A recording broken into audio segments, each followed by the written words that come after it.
Hey, what's up, everybody?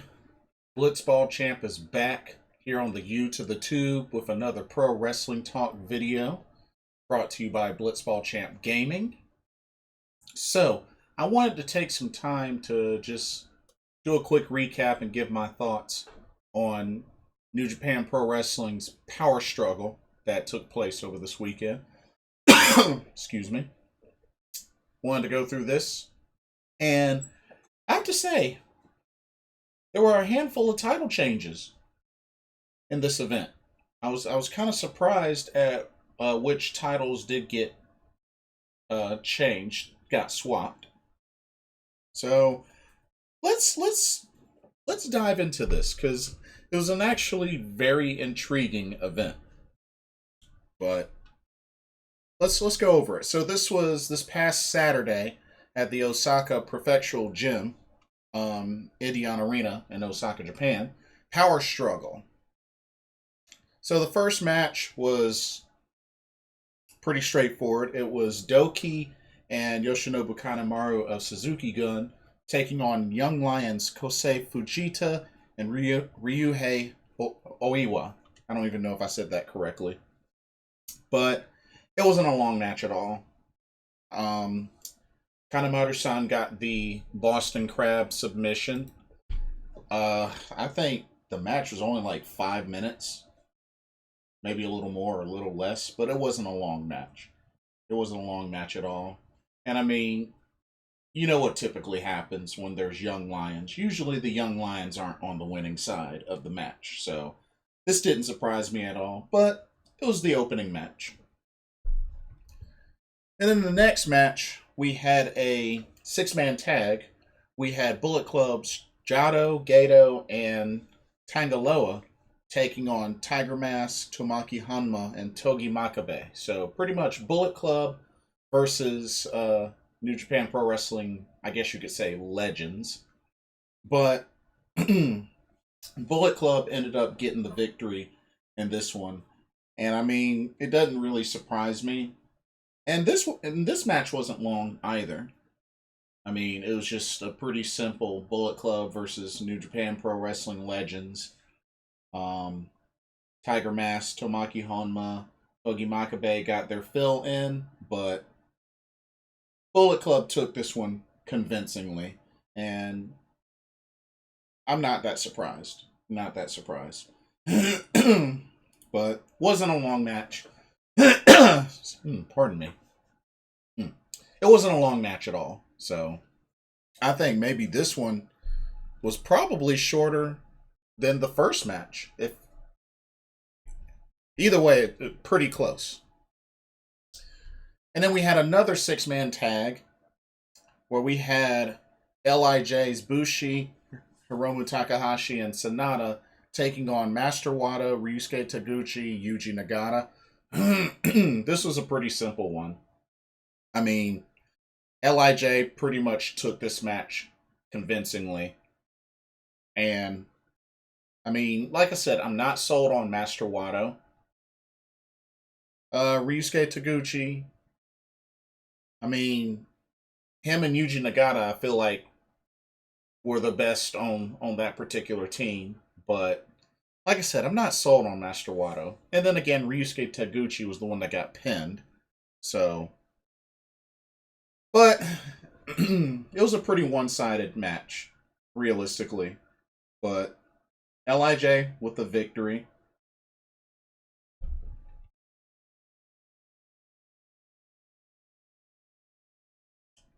And then we had our first of many title matches. We had the never openweight 6-man tag team titles, where Chaos, the title holders of Hiroki Goto, Yoshihashi, Tomohiro Ishii, defended against the House of Torture branded Bullet Club of Evil, Sho, and Yujiro Takahashi. I gotta be surprised. I gotta tell you, I was quite surprised at the outcome of this. I mean, I knew there was gonna be some cheating. I mean, it is Bullet Club. Of course, you know they're gonna cheat. But I honestly thought that they were gonna retain.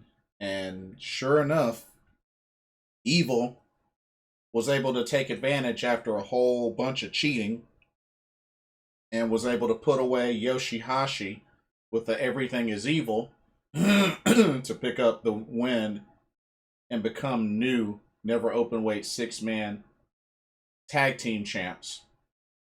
Which at the same time, when you think about it, it kind of makes sense. Because they got to make the House of Torture look strong. Because I still believe in due time, I think House of Torture is going to split and form their own faction. I think it's only a matter of time. But I think they're going to split, and House of Torture is going to be its own faction. And hey, right now you have Sho, Evil, and Yujiro Takahashi. Now, after the match, Yo came down and, pretty much tried to fight off everybody else. Yo still standing with Chaos. I mean, after all, Sho and Yo used to be part of Chaos when they were teamed up. But, yeah, Yo made his return, attacked Sho, Evil, and Yujiro. But, yeah, we have new, never open weight 6-man tag team champions in Evil, Yujiro Takahashi, and Sho. Which, Yujiro Takahashi, man, I can't even remember the last time he held gold in New Japan Pro Wrestling. It's been a hot minute, I would think.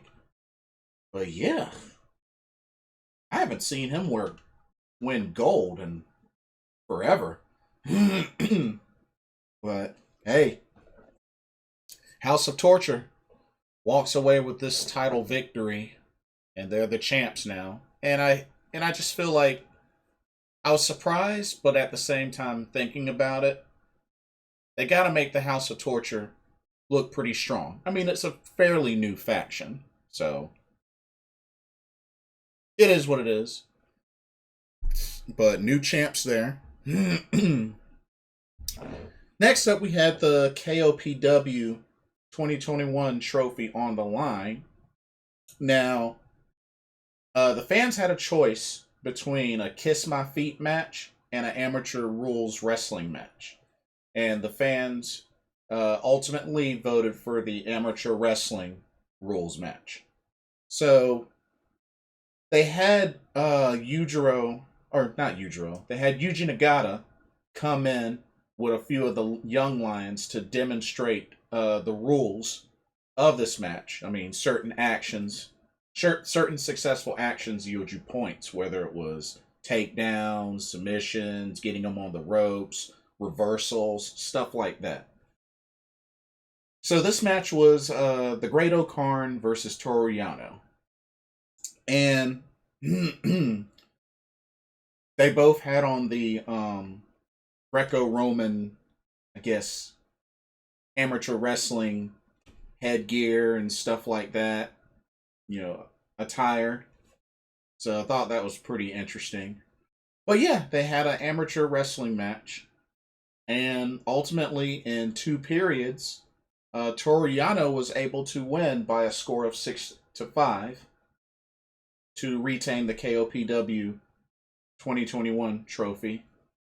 And, of course, he got beat down after the match by the Grado Karn and Aaron Hanare. So, sore loser. The Grado Karn was up for most of the time, but then Toriano got a really key takedown, and it pretty much got him the victory by 1 point. Because I believe, if I remember correctly, a takedown in that match was like 4 points or something like that. So yeah. But Toriano was able to retain the KOPW trophy in this amateur wrestling match. It was quite interesting. It was quite interesting. Next up, we had the IWGP Junior Heavyweight Championship match as Robbie Eagles defended against El Desperado. Great match, but honestly, I was disappointed with the outcome. I really was. I was really hoping that Robbie Eagles would retain, but El Desperado was able to get him to tap out to numero dos. I was so bummed because I like Robbie Eagles. I felt like he deserved a decent title run, especially ever since he returned. But nah, tapped out the numero dos, and El Desperado is once again IWGP Junior Heavyweight Champion. So we'll see what happens going forward. I'm pretty sure we're going to see more of these two because I assume they're both going to be in the Best of Super Juniors, I would think. Or at least Robbie Eagles will be in. So we'll see what happens. But I would think that both of these guys are going to be in that tournament, which is pretty much the next upcoming tournament. You have the World Tag League and the Best of Super Juniors.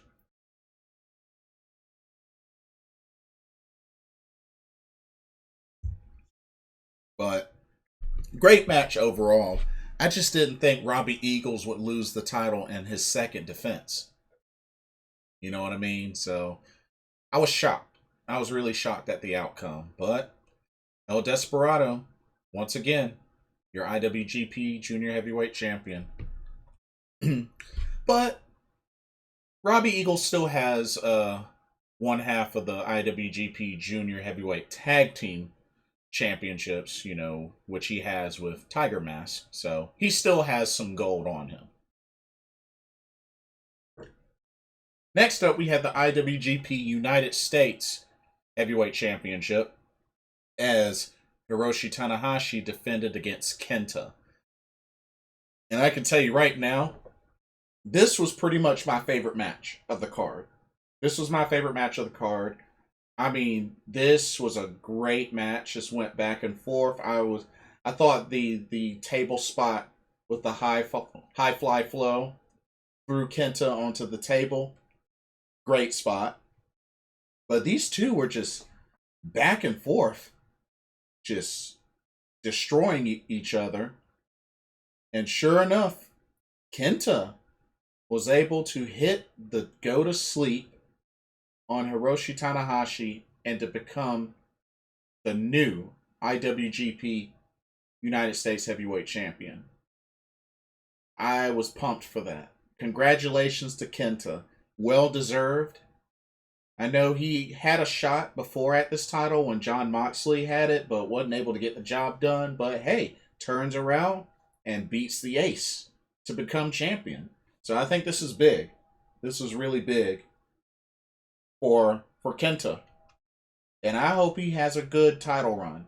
And not only that, I think we can also expect him to see, maybe we could see Kenta make some more appearances in the States, either through NJPW Strong or even through AEW.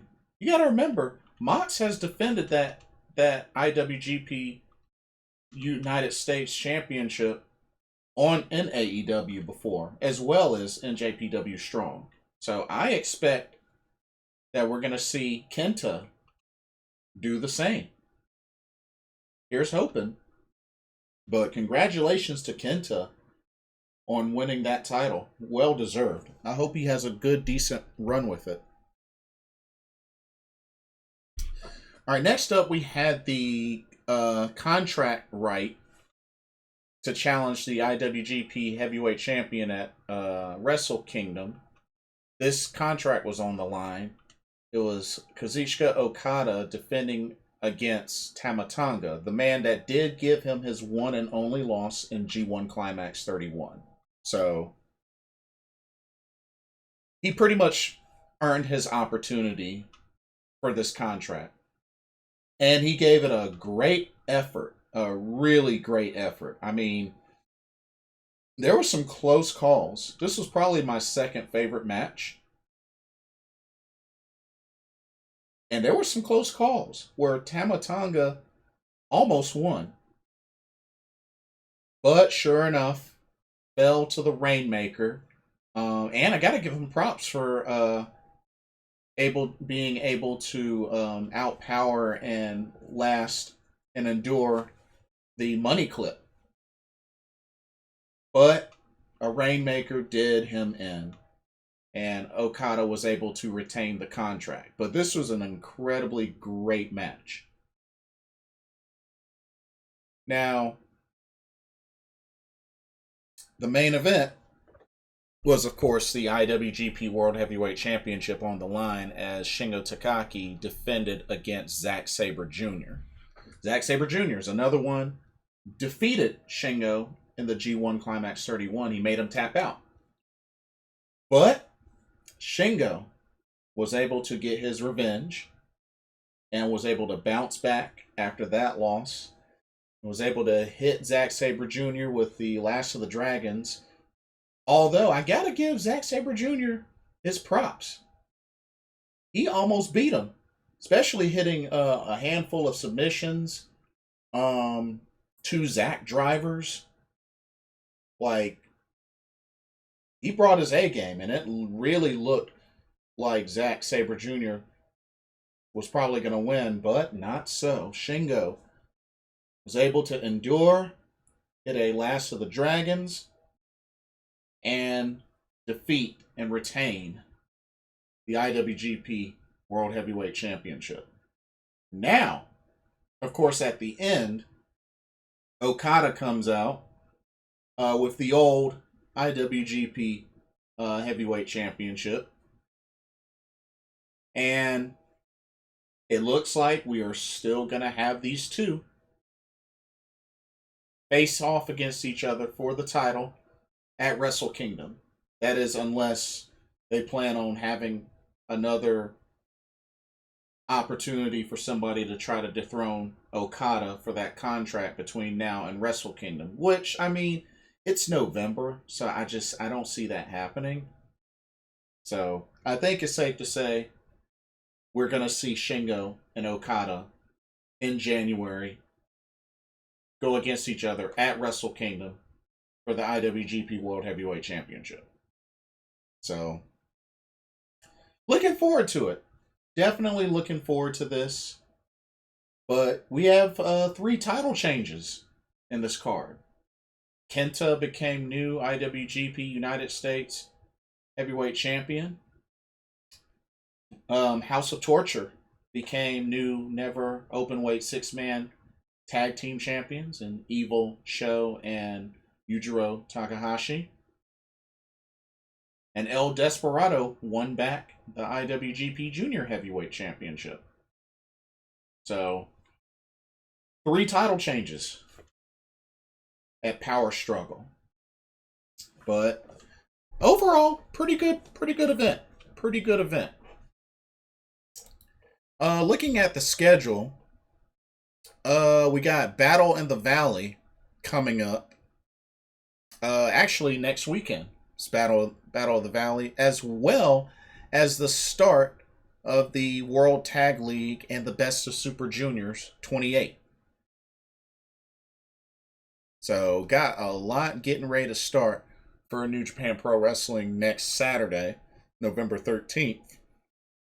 Now, the World Tag League and Best of Super Junior tournaments are going to last from November 13th to December 15th.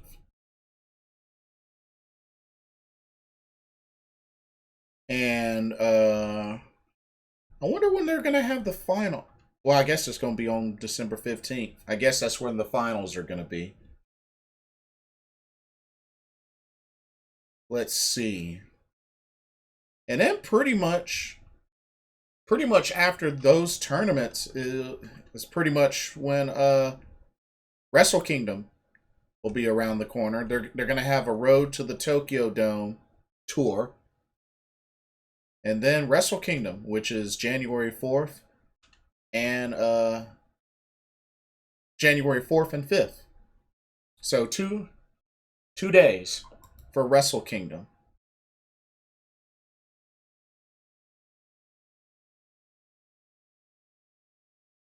But yeah, it should be good. Should be really good. And oh, actually, you know what? I forgot. They're doing are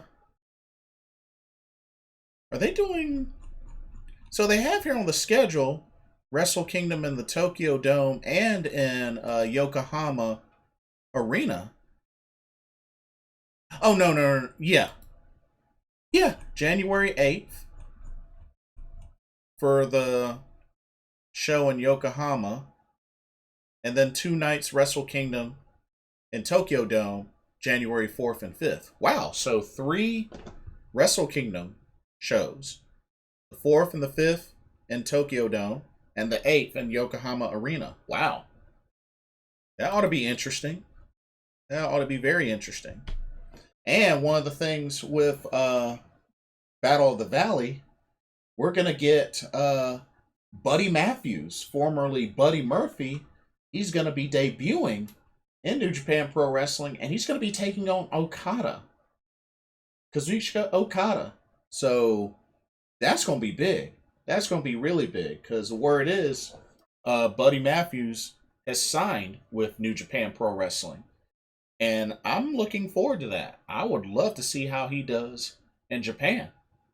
And who knows? We could also see him maybe in the Best of Super Junior tournament. I think he would be a great fit for the Best of Super Junior tournament. And as a matter of fact, they haven't even announced who is going to participate in the Best of Super Junior tournament, nor the World Tag League. Yeah, they haven't announced it yet. So I am looking forward to that.